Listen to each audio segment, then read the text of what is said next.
स्वागत है दोस्तों।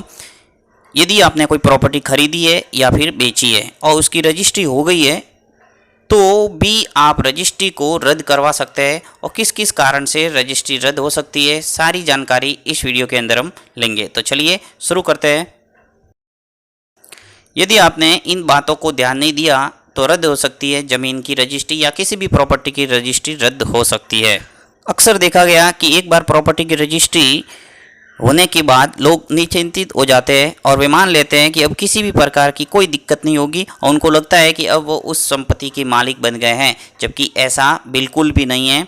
अभी भी प्रॉपर्टी की रजिस्ट्री निरस्त हो सकती है। दरअसल प्रॉपर्टी की रजिस्ट्री कराने के बाद भी एक तयशुदा समय के भीतर कराई गई रजिस्ट्री के विरोध में आपत्तियां दर्ज कराई जा सकती है। आपत्तियां दर्ज कराने वालों में प्रॉपर्टी की बिक्री करने वाले के परिजन, रिश्तेदार या फिर हिस्सेदार हो सकते हैं। रजिस्ट्री कब और कैसे रद्द हो सकती है, इसको जानने की कोशिश करते हैं। आपको बता दें कि रजिस्ट्री होने के बाद प्रॉपर्टी के विक्रेता के पास सूचना भेजी जाती है और उन्हें जानकारी दी जाती है कि अमुक व्यक्ति के नाम पर बैनामा कर दिया गया है और अगर आपको इसको लेकर कोई आपत्ति हो तो उसको दर्ज करा सकते हैं।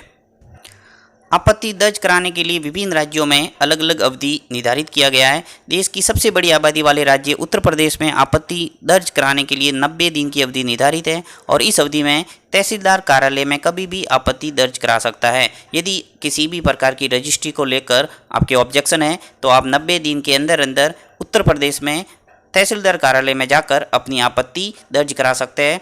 कुछ मामलों में ऐसा भी होता है कि अगर प्रॉपर्टी की बिक्री करने वाले को उस संपत्ति की पूरी कीमत भी नहीं मिल पाई तो वो व्यक्ति अपनी आपत्ति दर्ज करा करके उसका दाखिल खारिज रुकवा सकता है। ऐसी स्थिति में प्रॉपर्टी की रजिस्ट्री रद्द हो जाएगी। हालांकि सामान्यतः देखने में आता है कि अधिकतर मामलों में प्रॉपर्टी की बिक्री करने वाले के परिजन या फिर हिस्सेदार की ओर से ही आपत्ति दर्ज कराई जाती है। तो आपको ध्यान रखना है कि यदि आपकी प्रॉपर्टी रजिस्ट्री कराई है और कम से कम जितनी अवधि निर्धारित है आपके स्टेट में उस अवधि तक कोई ऑब्जेक्शन न आया हो तभी आपकी प्रॉपर्टी पूरी तरह से आपकी होगी।